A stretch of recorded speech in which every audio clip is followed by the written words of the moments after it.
We lose everything without budget autonomy. But the Congress loses nothing. The only court ruling in effect is the ruling that has upheld the Budget Autonomy Act of 2013 and ordered the District of Columbia government to implement it, its local officials. So I find it close to laughable that my Republican friends have threatened jail for D.C. officials who implement what the court told them to do. The second time that this Congress has tried to bully D.C. officials with the threat of jail.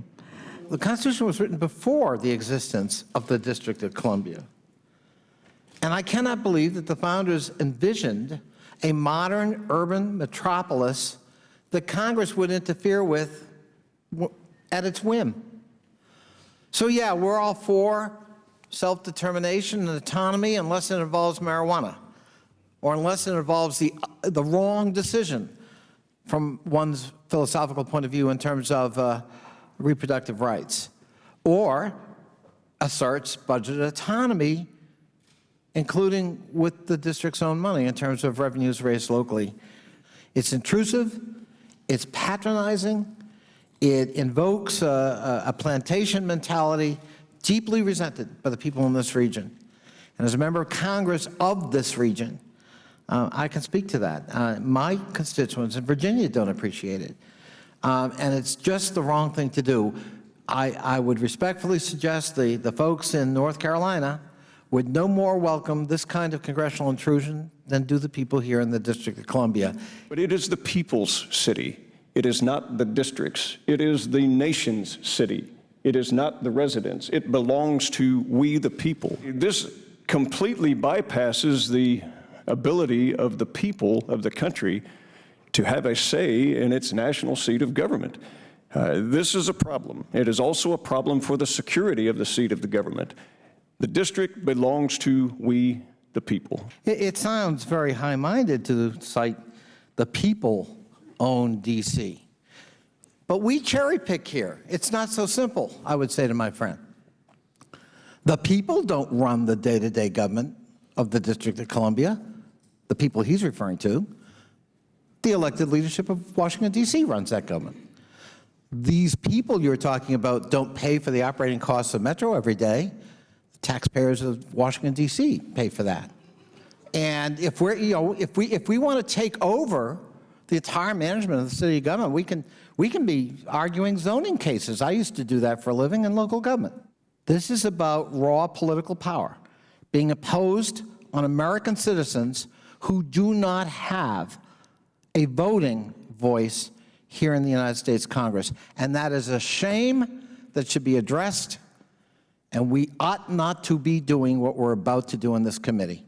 I very much appreciate the delegate from Washington, D.C. I recognize she's doing what her people want her to do, and I get that. But I happen to agree with my good friend from, obviously not so good a friend because I've never met her state. Is it Nebraska or Oklahoma? Yeah, they all look the same to those of us from the original 13 colonies. All the square states look the same. Square states. The square states. That it is the people's city, and that the people of South Carolina have almost as much vested here as the people who live here.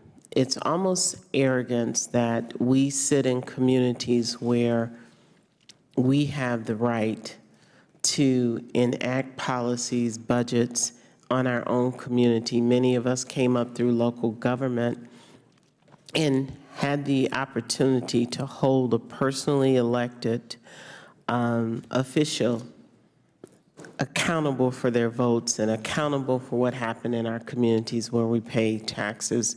And we say it's okay for someone else, but in our own backyard, it is not acceptable.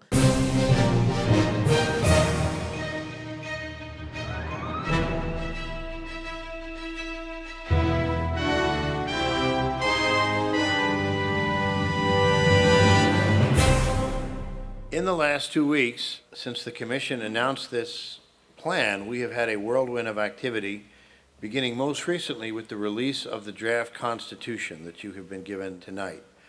This is an initiative that is designed to revitalize our statehood effort by rededicating ourselves to the vote that D.C. residents originally took in 1979, updating a constitution that was first written in 1982 and later updated in 1987, and trying to engage the public and the community from all of our 8 wards and do outreach to our fellow citizens here in the United States. It will culminate in a constitutional convention in which every citizen of the District of Columbia will get the opportunity to be a delegate at that constitutional convention and literally take advantage of modern technology so that even if you can't personally be in a particular room, you can participate electronically, online, virtually, in a variety of capacities. You all are the champions to bring democracy to the nation's capital, so we should all be happy that we're here. We hopefully will grow the size of this crowd here very, very large, and we'll make this a very, very good process that we can use for the convention and also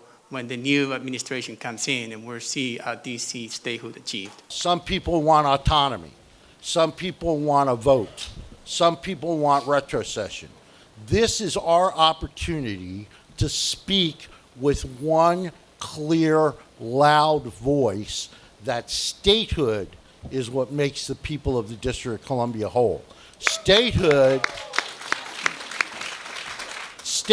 is the remedy. Imagine what it will be like if we can march up to Capitol Hill with 90% of the people of the District of Columbia in favor of statehood, speaking loudly with a single voice. What I hope and believe will come out of this is that you will see more resources from the council, and I think as well from the executive branch, to assist our elected representatives in pursuing self-determination and in particular statehood. What people have told me, what the polls show, is that we have to continue to forge a new path to get the representation that we deserve.